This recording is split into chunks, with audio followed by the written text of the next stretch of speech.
This program is for discussion purpose only. Business Plus TV or any of our anchor does not bear any responsibility or liability towards the content.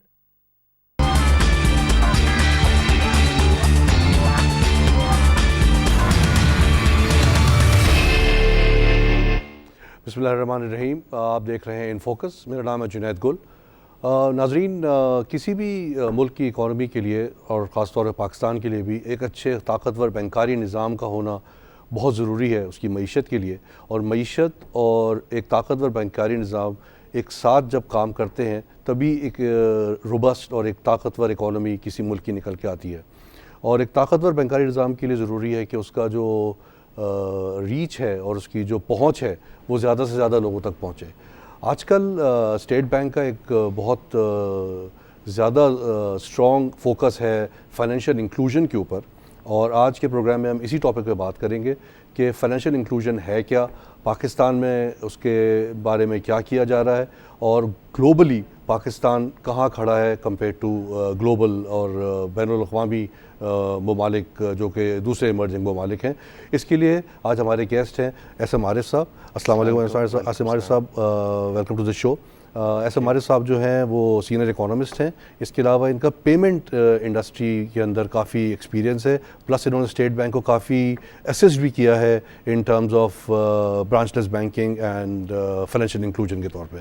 तो SM. Arif साहब, जैसा कि मैं शुरू में कह रहा था कि बैंकारी निज़ाम का एक ताकतवर होना और एक मईशत के लिए बड़ा ज़रूरी है, आप कुछ ज़रा हमारे नाज़रीन की इंफॉर्मेशन के लिए ज़रा बताइए कि फ़ाइनेंशियल इंक्लूजन का मकसद और ये होता क्या है फ़ाइनेंशियल इंक्लूजन। मैं पहले तो थोड़ा सा जनरल ऑडियंस के लिए, ताकि कॉमन लैंग्वेज में समझ सकें कि क्या चीज़ें। फाइनेंशियल इंक्लूजन प्राइमरीली कुछ तो वर्ल्ड बैंक ड्रिवन गोल्स हैं और कुछ जनरल प्रिंसिपल्स हैं। जनरल प्रिंसिपल ये है कि इकोनॉमी में किस हद तक लोगों को एक्सेस है फाइनेंशियल इंस्ट्रूमेंट ओवरऑल इकोनॉमी में। इंस्ट्रूमेंट से अभी क्या मुराद है? इंस्ट्रूमेंट से मतलब चाहे तो access to credit, access to payment instrument और एक्सेस टू सेविंग इंस्ट्रूमेंट। तो अगर पाकिस्तान को आप देखें या इंडिया, पाकिस्तान और बांग्लादेश, इन तीन कंट्रीज़ का हवाले में, तो यहाँ पे almost 2/3 of the world's population जो है वो अनबैंक्ड है, और ये बहुत बड़ा साइजेबल नंबर है। मैं तो कहता हूँ Pakistan is also heavily under banked. जो मैं चीज़ें पढ़ता हूँ, देखता हूँ, मुझे जो एक स्टेटिस्टिक नज़र आया था कि only 12% of people in Pakistan have official access to financial instruments और फाइनेंशियल सर्विसेज। जी हाँ, इसमें अगर ट्रेडिशनल और नॉन ट्रेडिशनल को भी शामिल कर लिए तब भी पाकिस्तान का एक साइजेबल, जैसे मैंने कहा कि 2/3 पॉपुलेशन जो है अंडर सर्व्ड और पाकिस्तान का भी। जी हाँ, और इसमें डीडुप्लिकेशन को भी माइनस कर दें, यानी बाज़ लोग मुख्तलिफ ब्रांचेस में अकाउंट क्रिएट करते हैं उससे। But coming back to your primary question कि जहाँ पे फाइनेंशियल इंक्लूजन है क्या, तो दुनिया में एक फिनोमेना और एक डिस्कशन बड़ी हैवीली हुई, और उन्होंने फिर 2020 तक के गोल सेट किए कि how we can provide access to under serve population in a more rapid manner और मोर इफेक्टिव। और ये किसने किया ये काम जो है? देखिए, टॉप डाउन अप्रोच रही वर्ल्ड बैंक और लीडिंग और G20 सब ने। जी हाँ, वर्ल्ड बैंक, ये तो फिर डिफरेंट इंस्टीट्यूशंस आ गए जिन्होंने फिर अपना रोल प्ले करने की कोशिश की। इसमें एक तो जनरल फिनोमेना है, और अगर आप यूके वर्सेस पाकिस्तान लेंगे तो जाहिर है उनके पास अनबैंक पॉपुलेशन थोड़ी है, तो हमें कभी वन साइज़ फिट ऑल नहीं करना है कि एक ही स्टैंडर्ड जो कि अफ्रीका पे भी अप्लाई कर सकता है या ये G20 पे भी और पाकिस्तान पे। मगर कमिंग बैक टू पाकिस्तान, तो पाकिस्तान, बांग्लादेश, इंडिया और किसी हद तक चाइना में सिमिलर कंडीशंस है। चाइना थोड़ा सा रैपिड इकोनॉमी है। India Pakistan I think is a more close parity. जी हाँ, और इसके डायनामिक्स को जब हम फाइनेंशियल इंक्लूजन में कभी ज़्यादा एडवांस लेवल पे हम कंपेयर करते हैं अफ्रीका में, केन्या या दूसरे मॉडल जिनकी काफ़ी हद तक हाईलाइट हुए हैं, तो वहाँ के डायनामिक्स और पाकिस्तान के या इंडोनेशिया और पाकिस्तान के डायनामिक्स भी खासे डिफरेंट हैं। अब मैं आऊँगा कि इसमें इंस्ट्रूमेंट्स या क्या चीज़ें रोल प्ले करती हैं। तो प्राइमरीली यहाँ पे आपके पास कोई मीन्स और टेक्नोलॉजी और ब्रिजिंग फैसिलिटीज़ होनी चाहिए। यानी अगर आपकी बैंक की पॉपुलेशन तो जो बड़े बड़े बैंक्स हैं वो 1200 ब्रांचेज़ हैं, तो अगर 1200 या 1300 ब्रांच वाले नेटवर्क को आप देखें तो इनका पाकिस्तान में हर हिस्से में ब्रांच नहीं अवेलेबल हो सकती, और हर आदमी को बैंकिंग फैसिलिटी या फाइनेंस को एक्सेस करने के लिए वहाँ तक पहुँचना जो है क़दरे नामुमकिन है। तो इस पॉपुलेशन या अंडर सर्व पॉपुलेशन तक पहुँचने के लिए फिर आपने मुख्तलिफ मौक़े देखे, मुख्तलिफ टेक्नोलॉजी देख रही, मुख्तलिफ कॉन्सेप्ट के थ्रू। पाकिस्तान में 13,000 बैंकों की ब्रांचेज हैं अगर ओवरऑल देखा जाए तो। ये मैं बात कर रहा हूँ किसी एक बड़े बैंक की 13,000 टोटल ब्रांचेस को देखा जाए तो ये ज़्यादातर अर्बन एरियाज़ में। तो अगर मैं आपकी बात समझ पा रहा हूँ तो ये आप कहना चाह रहे हैं कि जो रूरल डवेलर्स हैं, जो फार फ्लंग एरियाज़ हैं, वो अंडर सर्व्ड हैं, तो उस तक पहुँचने के लिए हमें नई चीज़ों की तरफ जाना पड़ेगा या नए तरीके निकालने पड़ेंगे उसको फाइनेंशियली इंक्लूड करने के लिए। थोड़ा सा मैं करेक्शन कर दूं, इसमें ज़रूरी नहीं है कि रूरल में हो, बहुत सारे रिमोट एरियाज़ में भी हैं। पोस्टल ब्रांच नेटवर्क भी है जहाँ पे पोस्टल नेटवर्क सप्लीमेंट करता है बहुत सारी, बाज़ जगहों पे नेशनल बैंक की मोबाइल। मगर बताने का मकसद ये कि 1300 से पूरा पाकिस्तान कवर 13,000 से पूरा पाकिस्तान नहीं सर्व हो सकता है। जी हाँ, तो उस हवाले से फिर जो ये नया फिनोमेना है, इसमें एक अपॉर्चुनिटी है to provide access to those instrument. Now ये तो एक एलिमेंट है कि ब्रांच नेटवर्क या सर्विस नेटवर्क या टेक्नोलॉजी की तरह उन ब्रांचेस तक पहुंचा जाए, मगर इसमें फिर अगर आप तफसील में जाएंगे तो फिर इसमें मुख्तलिफ एलिमेंट्स हैं, बैरियर्स हैं कि लिटरेसी एक बैरियर है, क्रेडिट को एक्सेस लेने के लिए लोगों की विलिंगनेस है या नहीं है, नीड्स हैं या नहीं, हमारे जो एग्जिस्टिंग क़वानीन हैं वो उनको सपोर्ट करते हैं या नहीं, कि आम आदमी को बैंक से लोन मिल सकता है या नहीं मिल सकता। तो मुख्तलिफ चीज़ें हैं इसकी, तो हम segment by segment we can touch upon that. Okay, तो मुझे आरसा भी बताइए कि अगर ये जो इतना बड़ा एक अंडर बैंक एक पाकिस्तान में एक सेगमेंट मौजूद है, इससे इकोनॉमी पे क्या नुकसान पहुंच रहा है? इससे हमको अगर ये ना हो तो हमें क्या फ़ायदा पहुंच सकता है इससे? पहले तो दो चीज़ें हैं और फिर आपको पर्सपेक्टिव। एक तो आपकी साइजेबल इकोनॉमी जो है वो एग्री बेस्ड इकोनॉमी है और 25% ऑफ आवर GDP इज। मैं बिल्कुल लेमैन लिहाज से नंबरों पे फोकस करने के बजाय मैं जनरल फिनोमेनास में आपको डिफाइन करता हूँ कि इकोनॉमी में अगर आप पिछले 10 सालों में देखें कि प्राइस इंडेक्स जो कि कमोडिटी प्राइसेस की, सब्ज़ी की और दूसरी चीज़ों की प्राइस की एस्केलेशन देखें और उसके साथ साथ कंपेयर करें आपकी नेशनल नेट सेविंग्स में और बैंक्स के अंदर सेट में, तो आप ये देखें कि बैंक की सेविंग्स तो ग्रेजुअली बढ़ती रही जिसमें कोई इम्पैक्ट नहीं इकोनॉमी का है। और ये हमारा बहुत बड़ा ड्रॉबैक है कि हम अपनी इकोनॉमी को, यानी जिस पे दुनिया की कंट्रीज़ की डेवलपमेंट मेजर होती है, उसमें हम इनको शामिल नहीं कर सके। एक तो ये एलिमेंट है। दूसरा बड़ा फैक्टर जो फाइनेंशियल इंक्लूजन पे अफेक्ट करता है वो ये कि क्रॉप की अर्निंग या दूसरी अर्निंग्स जो हैं, जो रूरल अर्निंग्स हैं, वो स्टार्ट होती हैं किसी सीजनल में, कभी 2 क्रॉप कभी 3 क्रॉप, और वो फिर ग्रेजुअली टेपर डाउन हो रही होती है। तो जब इनके पास फर्स्ट टाइम इनकम आती है क्रॉप की सेल से या दूसरी चीज़ों से, तो उस वक्त तो सब्सटैंशियल सेविंग होती है और फिर वो जैसे जैसे डिप्लीट होती जाती है तो ना तो उसको एकदम विंडफॉल इनकम का बेनिफिट मिलता है, और फिर जब एक ऐसा पीरियड आता है जहाँ पे खुदा न खास्ता लॉसेस या उसकी क्रेडिट क्रंच की सिचुएशन आती है, वहाँ भी वो अपने बेनिफिट नहीं ले सकता है। तो जब वो इकोनॉमी का हिस्सा बन जाते हैं और बैंकिंग नेटवर्क या उनको फाइनेंशियल एक्सेस मिलती है, तो उनकी जो बहुत सारी हमारी जो इकोनॉमी की ड्रॉबैक्स हैं वो हम एड्रेस कर सकते हैं। मसलन कौन से वो ड्रॉबैक्स हैं जो कि हम इसको एड्रेस कर सकते हैं? देखिए, एक तो जैसे मैं इसलिए आपसे सवाल पूछना चाह रहा हूँ कि अभी भी जो एक जैसे जो हमारे नाज़रीन ये प्रोग्राम देख रहे हैं, फाइनेंशियल इंक्लूजन से जो मुझे उन तक बात समझ में आई है, पहुँचाने में समझ में आई है कि कोई भी जो रिमोट एरिया या जो ऐसा एरिया जहाँ पे कि बैंक अपनी ब्रांच लेके नहीं पहुँच सकता, इन terms of savings, in terms of giving them credit, in terms of giving them loans, वो ब्रांचलेस बैंकिंग के ज़रिए एड्रेस हो सकता है। नंबर 1। नंबर 2 ये कि अगर ये हम काम कामयाबी से कर पाएंगे तो उससे जो है जो इकोनॉमी का जो पैसा अभी चैनलाइज इकोनॉमी में नहीं हो रहा, वो चैनलाइज हो जाएगा इकोनॉमी के अंदर और उससे वो रियल इकोनॉमी में नजर आना शुरू हो जाएगा। बिल्कुल सही, वैसे ही। अच्छा, ओके। एक तो नजर आना है, दूसरा ये कि आपकी जो नेशनल नेट सेविंग्स है वो इम्प्रूव कर जाएगी, क्योंकि फ्रॉम द टाइम अभी जो है रिडंडेंट कैश जो उसके पास आता है वो पड़ा रहता है टिल सच टाइम कि वो नेक्स्ट पेमेंट या नेक्स्ट कोई परचेजेस करता है। तो ये जो साइकिल का हिस्सा बनता है, तो जो जिसको हम पेमेंट साइड इकोनॉमी कहते हैं, वो सब्सटैंशियली आपकी मल्टीफोल्ड इंक्रीज हो सकती है कंट्रीज लाइक मल्टीफोल्ड इंक्रीज। जी, मल्टीफोल्ड तो बहुत बड़ी। ओके,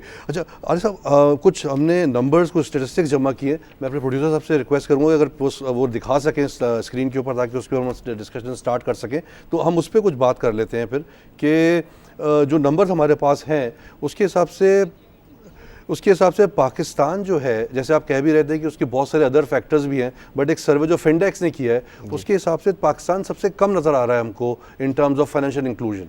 इसकी आप कुछ बताना चाहेंगे कि कौन से फैक्टर्स जो हैं जो इसको हमें गलत मिस रीड या मिस रिप्रेजेंट कर रहे हैं इसको?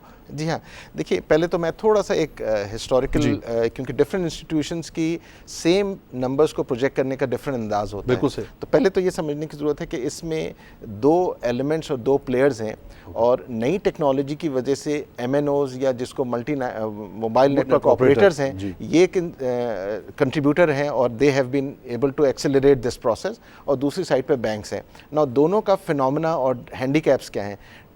MNOs का एडवांटेज ये है कि they have been able to provide an instrument जहाँ पे रिमोट साइड पे भी, क्योंकि जैसा कंट्रीज लाइक पाकिस्तान जहाँ पे मोबाइल पेनिट्रेशन बहुत ज़बरदस्त है, बहुत अच्छी है, मगर 138 मिलियन मोबाइल यूजर्स इन पाकिस्तान।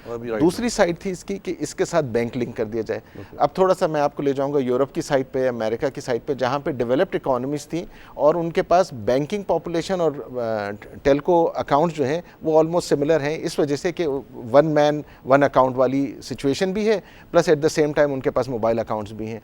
तो उन इकोनॉमीज में इसका सब्सटेंशियल बेनिफिट नहीं है। वहाँ पे फिनोमेना ये हुआ है कि telcos have become competitors to the bank, specially in Europe, और वहाँ पे एक टग ऑफ वॉर हो गई। अल्हम्दुलिल्लाह पाकिस्तान इस सिचुएशन में कि यहाँ पे हम कोलैबोरेटिव मोड की तरफ जा रहे हैं, rather than creating a war, and user को बेनिफिट हो सके, और उसी के लिए सारी रेगुलेशंस और मुख्तलिफ। तो इस वक्त टोटल 9 मोबाइल सर्विस प्रोवाइडर्स यहाँ पे हैं, जिनमें से कि 2 टेलकोज, आई थिंक हमको 2 टेलको ने बैंक से ज्वाइन किया हुआ है और 3 बैंक्स इंडिविजुअली कर रहे हैं, और अब एक इस्लामिक बैंक भी जो है वो भी इसमें शामिल हो गया है। देखिए टेलकोस तो 5 बड़े आप प्राइमरी लेंगे, और उसमें मोबाइल ब्रांचलेस की साइड पे फिर UBL, ओमनी और इस तरह से दूसरे बैंक हैं, मगर इन सब को अपनी रीच बढ़ाने के लिए मोबाइल का सहारा लेना पड़ा है। That's the quickest option available to them. मगर सारे टेलकोज अभी इसमें आ गए या कुछ अभी? आई थिंक 3 टेलकोज जो हैं वो मेजरली इसमें, या 2 को मैं कहूँगा जो कि बहुत स्ट्रांगली जो है इसमें एग्रेसिवली अपनी सर्विसेज को with collaborating with the bank इसको प्रोवाइड करने की कर रहे हैं। देखिए सारे टेलकोज का अपना फुटप्रिंट भी डिफरेंट है और कस्टमर बेस भी है, बहुत सारी जगहों पे डुप्लीकेशन भी है, और इसी तरह साइज ऑफ द अकाउंट्स भी डिफरेंट है। तो मैं बगैर नाम लिए हुए मैं भी कहूँगा कि कुछ छोटे टेलको ऑपरेटर्स हैं और कुछ लार्ज टेलको ऑपरेटर्स हैं, और हर एक के फिनोमेना ऑलमोस्ट सारों ने एक सेकेंडरी बैंकिंग नेटवर्क बनाया जस्ट टू फैसिलिटेट, और उसका थोड़ा सा हवाला ये है कि रेगुलेटरी आप किसी भी अकाउंट होल्डर से डिपॉजिट या लोन देने के लिए ये ज़रूरी है कि आपके पास बैंकिंग लाइसेंस। तो सब ने, किसी ने माइक्रो फाइनेंस को एक्वायर किया, उसने अपना एक बैंक खोल लिया उसने अपने साथ, जो कि बैंक वो टेलको ओन कर लिया। जी हाँ, आई थिंक 2 टेलको ऐसे जिन्होंने बैंक ओन कर लिया है, बाकी जो ने टेलको के साथ ज्वाइन कर लिया हुआ है अपने साथ। 3 ने एग्जैक्टली, राइट। और प्रोडक्ट वाइज अगर हम बात करें तो प्रोडक्ट्स जो है, मुझे जो नज़र आता है वो नज़र आता है कि प्रोडक्ट वाइज सिर्फ बिल पेमेंट और ज़्यादा से ज़्यादा जो है वो मोबाइल टॉपअप्स के ऊपर जो है, मतलब इन टेलकोज या बैंक से मिलके ज़्यादा प्रोडक्ट्स को जो है ना वो इन्हांस नहीं करा है अभी तक। देखिए अगर हमारी इसका लाइफ पैटर्न देखें तो बड़ा कोई ज़्यादा टाइम नहीं हुआ है, और इस अरसे में 2008 was the first year when State Bank started the whole process, अगर मैं गलत नहीं कह रहा तो। जी हाँ, इसमें आपको प्रोग्रेस दोनों साइड पे बड़ी डिफरेंट नज़र आएगी। बैंक्स की प्रोग्रेस का एक डिफरेंट रेट है, और टेलकोस की साइड पे telco obviously have been the leaders in providing that, मगर लिमिटेशन ये है कि हर अकाउंट के ऊपर बैंकिंग फैसिलिटी प्रोवाइड करने के लिए टू जनरेट एक्टिविटी, ओरिजिन ये है कि टेलकोस को इस ब्रांचलेस में घुरने का जो बेसिक ऑब्जेक्टिव था वो अपना फुटप्रिंट बढ़ा, अपना रिटेंशन, और जिसको हम कहते हैं कि आरपू इनका इम्प्रूव करना था। ठीक है, आरपू जरा बता दें ताकि हमारे नाज़रीन के लिए average revenue per unit, exactly, ठीक है, वो पर अकाउंट जो उसका सब्सक्राइबर जो उसके हिसाब से, ठीक है, वेरी गुड, ठीक है। अच्छा, मोबाइल पेनिट्रेशन अगर हम वर्ल्ड वाइड देखें तो जो डेवलपिंग कंट्रीज़ हैं उनमें 1.4 बिलियन लोग ऐसे हैं जिनको यूनिक मोबाइल यूज़र हैं, जबकि जो इमर्जिंग मार्केट्स हैं उसमें 3.3 बिलियन है। तो इसका मतलब अगेन जो इमर्जिंग मार्केट्स हैं it's a huge opportunity for those country. जैसे आप कह भी रहे थे कि यूरोप और वेस्टर्न वर्ल्ड में जो है इसका इतना फ़ायदा नज़र नहीं आया, तो ये तो एक बड़ा एक नेचुरल फिट है फॉर इमर्जिंग कंट्रीज़ के, मोबाइल पेनिट्रेशन भी है और वहाँ पे एज अ कंपटीशन भी कोई ख़ास बैंक्स का नहीं चल रहा, जिसकी वजह से कि एक मुश्किल खड़ी हो जाए इसके लिए। जी हाँ, देखिए इसको थोड़ा सा ये देखने की, जैसे मैंने आपसे कहा कि ज़्यादा दुनिया की पॉपुलेशन कहाँ रिजाइड करती है, तो यही 3 कंट्रीज़ मैंने अनबैंक भी यहाँ पे रखते हैं, तो इसी तरह इमीडिएट बेनिफिट भी इन सोसाइटीज़ को बहुत हो सकता है। अब फिनोमेना ये है कि उन अकाउंट्स के ऊपर, मोबाइल अकाउंट्स के ऊपर, मोबाइल के साथ साथ बैंकिंग फैसिलिटी भी प्रोवाइड कर दी जाए। यहाँ पे मैं थोड़ा सा आपको हवाला देना चाहूँगा कि अगर आप सिमिलर सिनारियो को कंपेयर करें अफ्रीका के, like Kenya, Tanzania, Nigeria, exactly वहाँ पे, और सिमिलरली इंडोनेशिया भी, तो एक अंडरलाइंग फैक्टर को हमें कंसिडर करना होगा। नाइजीरिया और यहाँ पे जो बेसिक एजुकेशन है वो लेवल हाई है एज़ कम्पेयर टू पाकिस्तान। अच्छा, वहाँ पे स्मार्टफोन्स भी अवेलेबल थे, तो वहाँ पे अगर कोई सर्विसेज को एडवांस स्टेज पे रोल आउट करना है तो वहाँ पे रिलेटिवली ख़तरे पाकिस्तान के और इंडिया के आसान था। अच्छा, पाकिस्तान में ये ड्रॉबैक है, पॉपुलेशन तो बहुत बड़ी है मगर ड्रॉबैक ये है कि वहाँ पे लिटरेसी लेवल नहीं है। तो अगर आप SMS या स्ट्रक्चर्ड मैसेज वो पढ़ना पाकिस्तानियों के लिए एक आम कंज्यूमर की तरह मुश्किल होता है, मगर बड़ा टेक्नोलॉजी सेवी हमारा कंज्यूमर है as compared to many other markets, तो इसका जो अपटेक है वो बहुत ज़्यादा रहा है। अब हमें एक राइट इंस्ट्रूमेंट्स और राइट फैसिलिटी इस तरह से प्रोवाइड करनी, क्योंकि हमारे पास हम ना तो उस डायमेंशन में जाते हैं कि जा सकते हैं कि ओवरनाइट हम यहाँ पे स्मार्टफोन कर दें, विच मीन्स कि हमारी जो कॉस्ट है वो बहुत फिनोमिनल होगी। तो एग्जिस्टिंग इंफ्रास्ट्रक्चर को यूज़ करते हुए हम कैसे फैसिलिटीज़ एक्सटेंड कर दें, ये पाकिस्तान के लिए। ये भी बताइए कि ये जो अफ्रीका जो है, that has been the most successful region in terms of mobile money, if I'm not wrong, तो वहाँ पे other than the telco penetration, अगर वैसे एक perception देखा जाए तो अफ्रीका एक बड़ा बहुत ही backward, और in terms of doing business, ease of business वहाँ बड़ा मुश्किल है, बट सारे वोडाफोन, सारे बड़े बड़े जो टेलको ऑपरेटर हैं वहाँ जाके काम करना चाहते हैं। तो वो क्या फैक्टर्स थे जो पाकिस्तान में मिसिंग है और जो किए जा सकते हैं जिसकी वजह से ये चीज़ हम यहाँ भी कर सकते हो? देखिए, पहले तो मैं थोड़ी सी कुछ करेक्शन करना चाहूँगा। इंटरेस्टिंग चीज़ ये है कि हम कौन सा यार्ड स्टिक और कौन सा मेजरमेंट यूज़ करते हैं।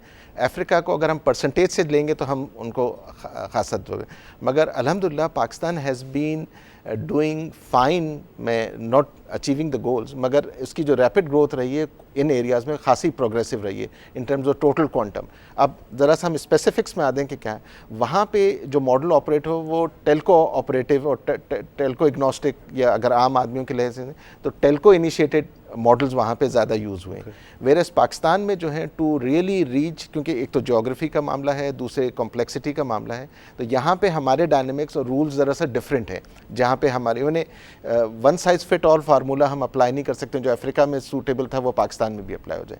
नाउ ग्रोथ और सक्सेस जो रही है वहाँ पे मैं एक एग्जांपल दूंगा कि वही कंपनी जिसने केन्या में अपना प्रोडक्ट लॉन्च किया जैसे एम-पैसा वगैरह, और तंजानिया में भी किया, मगर सक्सेस दोनों की आइडेंटिकल नहीं रही। उसकी वजह मैं जो हाईलाइट करना चाहूँगा वहाँ पे कल्चरल डिफरेंस ये है। अगर सेम मार्केटिंग कैंपेन तंजानिया में रन की तो दैट वाज काउंटर प्रोडक्टिव। एक जगह पे अर्बन टू रूरल फ्लो था फंड्स का और दूसरी तरफ से रूरल टू अर्बन फ्लो था। तो ये डायनेमिक्स को आपको कंसिडर करना पड़ता है व्हेन इकोनॉमी टू इकोनॉमी आप इंस्ट्रूमेंट्स और मेथोडोलॉजीज और प्रोसीजर। कल्चरल फर्क मुझे अभी तक थोड़ा सा क्लियर नहीं हुआ साहब कि जो अफ्रीका और हमारे में जो आप कह रहे हैं हमने भी सक्सेस फैक्टर अचीव किया है पाकिस्तान में ऐसा इन टर्म्स ऑफ क्वांटम के मोबाइल मनी का, बट जब हम देखते हैं कि जो मोबाइल एजेंट्स यहाँ पे जो बैठे हुए हैं जो कि हर टेलको ने अपने जैसे बनाए हुए होते हैं, तो जब हम वहाँ जाके किसी को जब पैसा ट्रांसफ़र करना होता है, जैसे मैंने पहले भी कहा कि सिर्फ दो ही चीज़ें हो रही हैं, ना कोई रेमिटेंस है, ना कोई इंश्योरेंस है, ना कोई सेविंग्स है, बस सिर्फ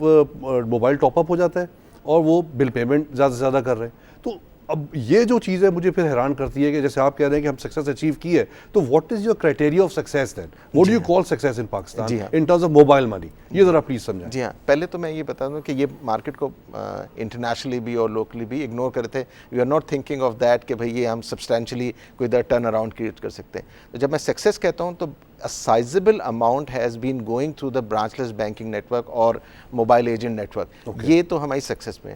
अब हमारे जो की बेंचमार्क्स हैं वो सक्सेस के वो ये नहीं है।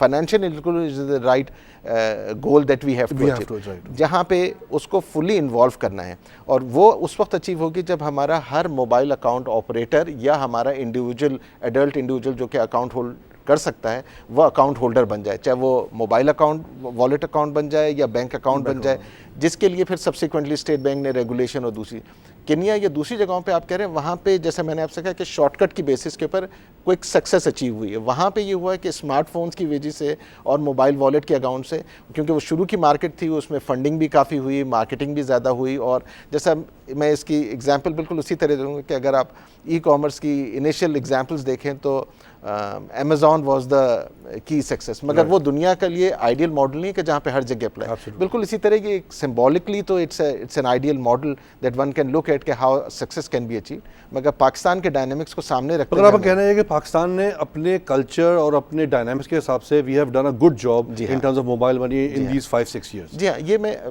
जो सक्सेस के criteria financial inclusion growth years के अलग होंगे और सब्सिक्वेंट और स्टेबलाइज और फिर तो right now we are in what phase right now, would you call it as a infancy or would you call it growth, या किस स्टेज पे मोबाइल से मैं तो अभी बैंकिंग की हद तक उसको मैं इंक्यूबेशन कहूंगा। अच्छा, okay. और दूसरों के हद से, क्योंकि हमने पायलट से तो निकल गए जहां पे हमने डेमोन्स्ट्रेट तो कर दिया there is a big opportunity for us, मगर अगर आप देखेंगे कि कितने अकाउंट होल्डर्स को हमें कवर करना है और अल्टीमेटली गोल अचीव करना है कि उनको रियल सेंस में फाइनेंशियल इंक्लूजन की तरफ लेके आना है, तो we have lot more to be done and we are quite far behind right now. अच्छा, कल्चर की जो आप बात कर रहे थे उसके हिसाब से देखा जाए तो कल्चरली भी हमारे यहाँ जो है वो औरतें जो है वो obviously knowing our culture they are more unbanked compare to men, और प्लस जो हमारा रिमोट और रूरल एरिया जो है वो भी again it's more unbanked compare to the urban area. तो आई थिंक वो जो जैसे हमने इसको ऑलरेडी डिस्कस किया है, तो थोड़ा सा डिफरेंट माइंडसेट से इसको देखता हूँ। हमारी सोसाइटी फैमिली ओरिएंटेड है, बिल्कुल। वेस्ट में जेंडर बेसिस पे डिवाइड करके चीज़ों को देखा जा रहा है। यहाँ पे एक कंबाइन इनकम होती है हाउस होल्ड की, और उसमें चाहे वो तो हमें तो एक मेन बैंक अकाउंट होता है जो एक आदमी का होता है, जरूरी नहीं है कि वो एज अ फैमिली एक बैंक का अकाउंट होगा वो, ठीक है। तो जब हम बाहर से बोरोड कॉन्सेप्ट्स लेते हैं तो फिर हम फैमिली को डिवाइड कर रहे होते हैं मेल और female, but looking at from the gender perspective, क्योंकि वो भी उसके लिए हम बड़े अच्छी जगह पहुंच गए, बट ये मुझे कह रहे हैं कि ये ब्रेक लिया जाए, तो प्लीज़ थोड़ा सा नाज़रीन हमें we'll take a short break, we'll just come back and we are discussing something very interesting, so please don't go away, thank you.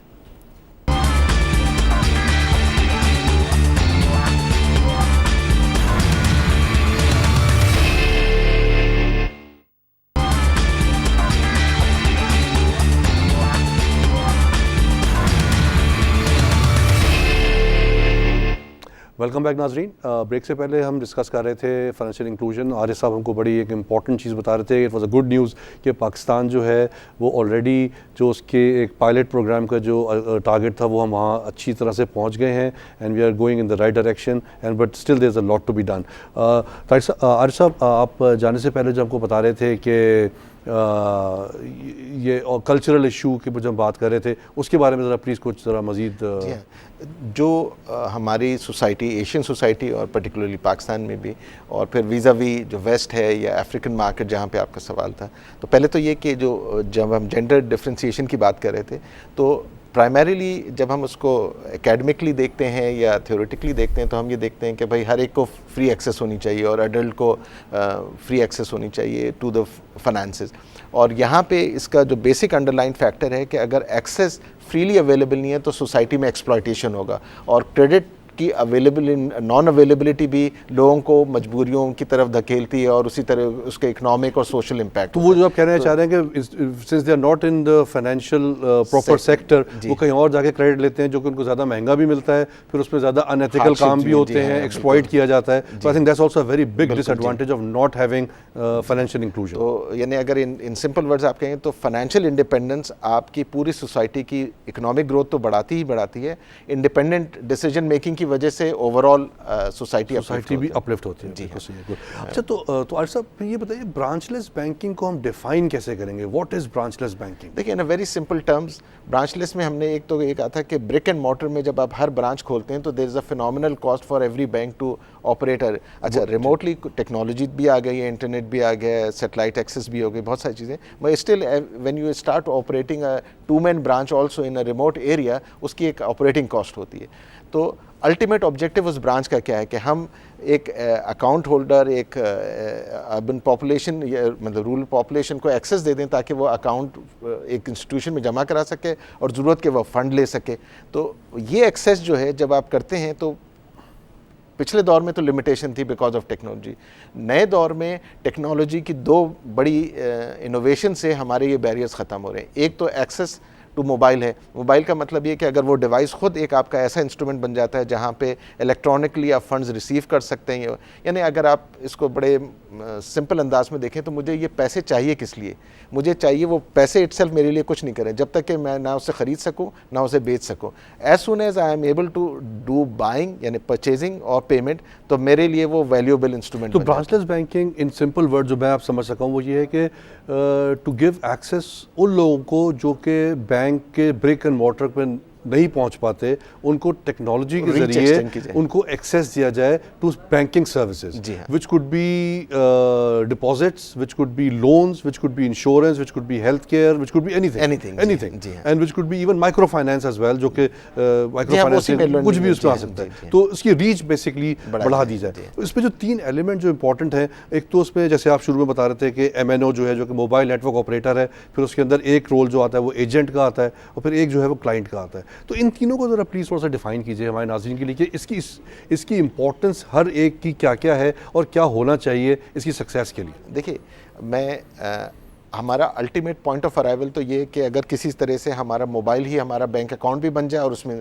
तो एज़ लॉन्ग एज़ मतलब हम हिस्टोरिकली अगर भूल जाएं, तो अगर मेरे अकाउंट में ही पैसे मौजूद हैं मोबाइल के ऊपर, और मैं अगर आपको कोई पेमेंट करना चाहता हूं तो मोबाइल से फ़ंड ट्रांसफ़र आपको कर दूं तो आपके पास अवेलेबल, तो that will do the job for me.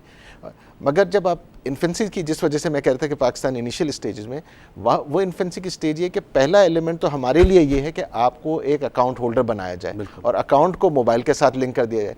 इसके लिए आप तक मुझे पहुंचना ज़रूरी है, जिसके लिए हमें एक एजेंट नेटवर्क की ज़रूरत है। एजेंट नेटवर्क ये है कि हमने रूरल एरिया में बजाय इसके expensive brick and mortar branches create करते हैं, हम किसी भी शॉपकीपर, किसी भी सर्विस प्रोवाइडर, किसी भी एंटिटी को हम मोबाइल एजेंट बना देते हैं, और वो मोबाइल अकाउंट के थ्रू या बैंक के ब्रांचलेस बैंकिंग अकाउंट होल्डर के थ्रू आपको एक्सेस दे सकता है। उसके लिए स्टेट बैंक ने, क्योंकि उसकी लीगल कवरेज भी होनी चाहिए, और सोसाइटी में क्योंकि अंडर सर्व्ड है, तो एक्सप्लॉयटेशन किसी और लोन देने वाले से निकल के एजेंट एक्सप्लॉयटेशन ना हो, इसलिए आपको कुछ रूल्स और डेफिनेशन वो डिफाइंड है पाकिस्तान में, बन गए। पाकिस्तान के ब्रांचलेस बैंकिंग रेगुलेशंस बड़े एक्सटेंसिवली बने हैं, और अल्हम्दुलिल्लाह we are better off than many other, and compliance is doing quite well as far as I know. It's an ongoing process. जी हाँ, तो शुरू में आपको थोड़ी सी लिवरेज देनी पड़ती है ताकि उसमें लिटरेसी भी इन्वॉल्व है, एजेंट की भी लिटरेसी भी और लोगों की। अच्छा, ये जो एजेंट बनाते हैं इसके लिए कोई क्राइटेरिया सेट किया है स्टेट बैंक ने, या कोई भी जो शॉप है, कोई भी ढाबा या कोई भी जाके वो बन सकता है? कोई उसका क्राइटेरिया है?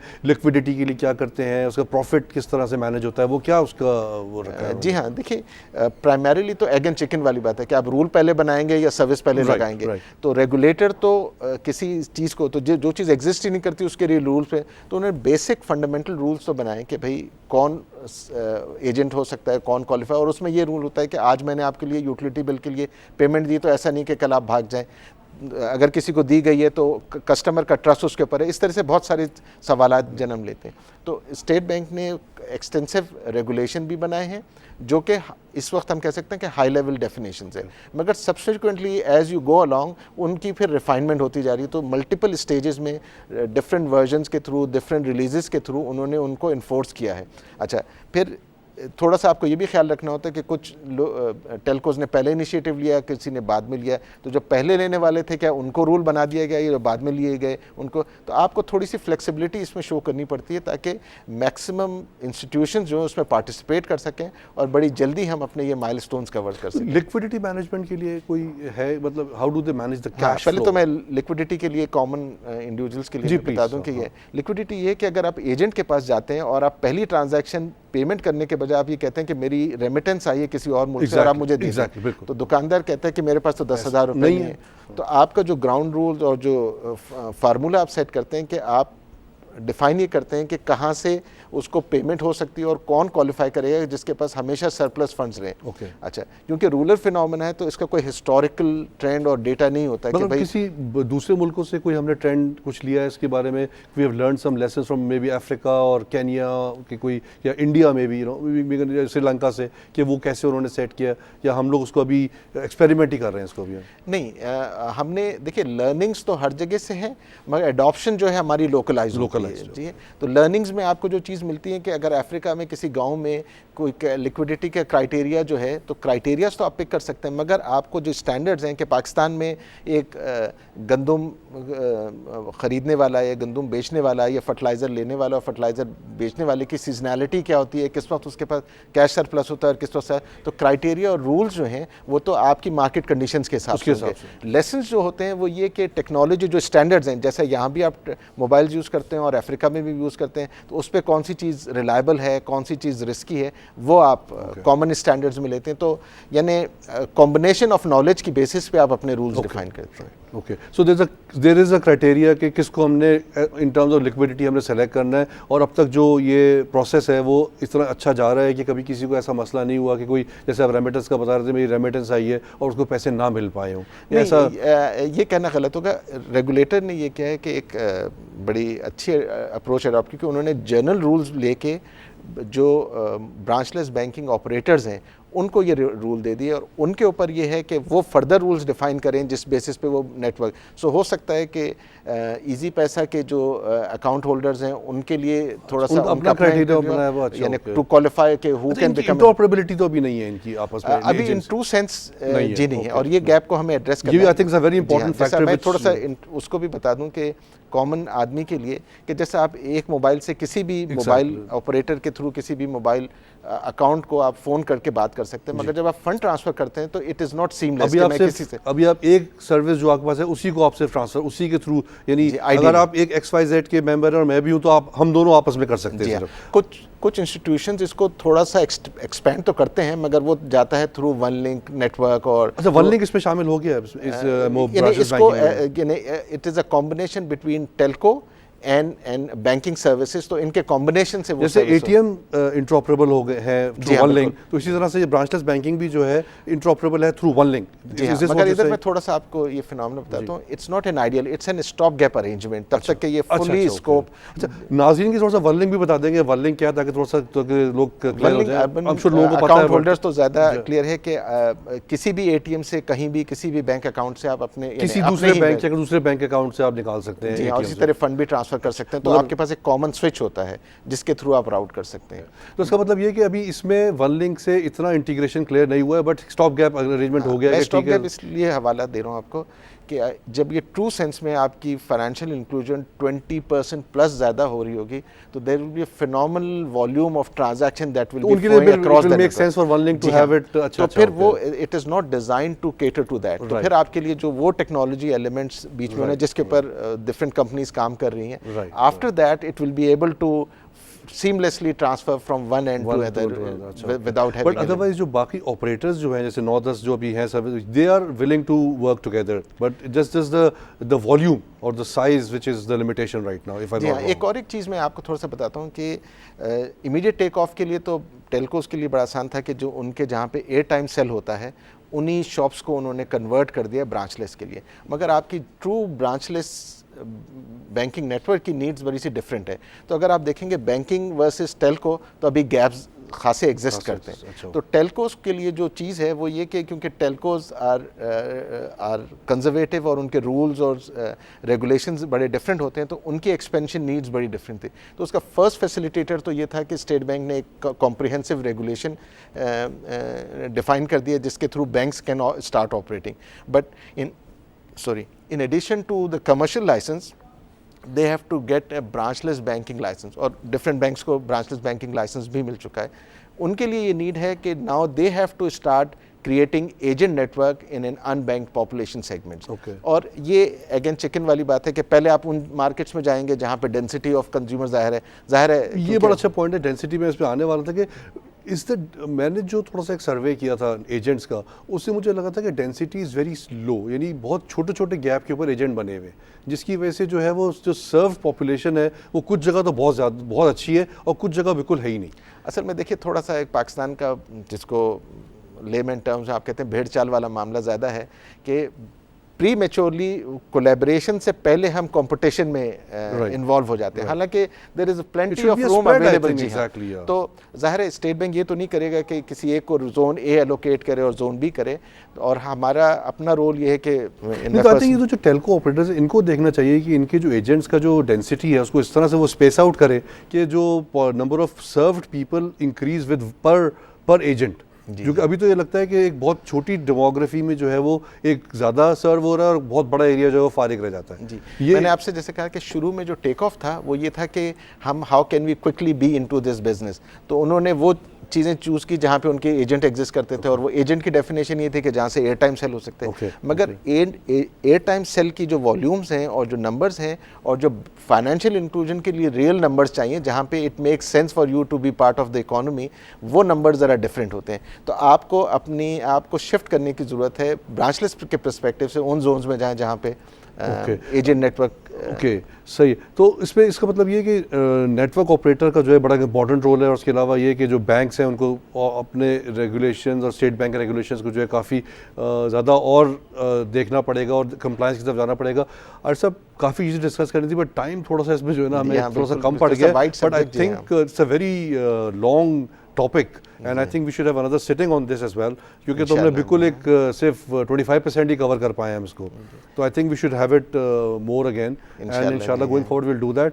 तो नाज़रीन, हमने डिस्कस किया ब्रांचलेस बैंकिंग के ऊपर कि ब्रांचलेस बैंकिंग में पाकिस्तान कहाँ खड़ा हुआ है इन टर्म्स ऑफ स्टेट बैंक। हमें हमारे एक्सपर्ट ने बताया कि रेगुलेशंस बड़े स्ट्रांगली बना दिए गए हैं और एजेंट नेटवर्क बैंक जो है वो हर टेलको अपने हिसाब से डेवलप कर रहा है। हम जिन टारगेट्स पे इस स्टेज के ऊपर खड़े हैं उसको हम अच्छी तरह अचीव कर रहे हैं, और जो हमारा जो कल्चरल डिफरेंस है compare to other emerging countries, वो आरिफ साहब ने बड़ा क्लियर हमको बताया कि बहुत फ़र्क है। तो जिसकी वजह से हमको अपनी जो मार्केट्स हैं उसके हिसाब से उसको सेट करना पड़ेगा और उसके हिसाब से उसको लेके चलना पड़ेगा और उसको डेवलप करना पड़ेगा। But still as our expert told us that it is a long way to go right now, but I think इसका फ़ायदा बहुत ज़्यादा है। हमारी इकॉनमी को बहुत ज़्यादा चैनलाइज कर देगा ये, और हमारी इकॉनमी इससे बहुत ज़्यादा मज़ीद ग्रो कर सकेगी। तो नाज़रीन, आई होप कि आपको ये प्रोग्राम हमारा पसंद आया होगा।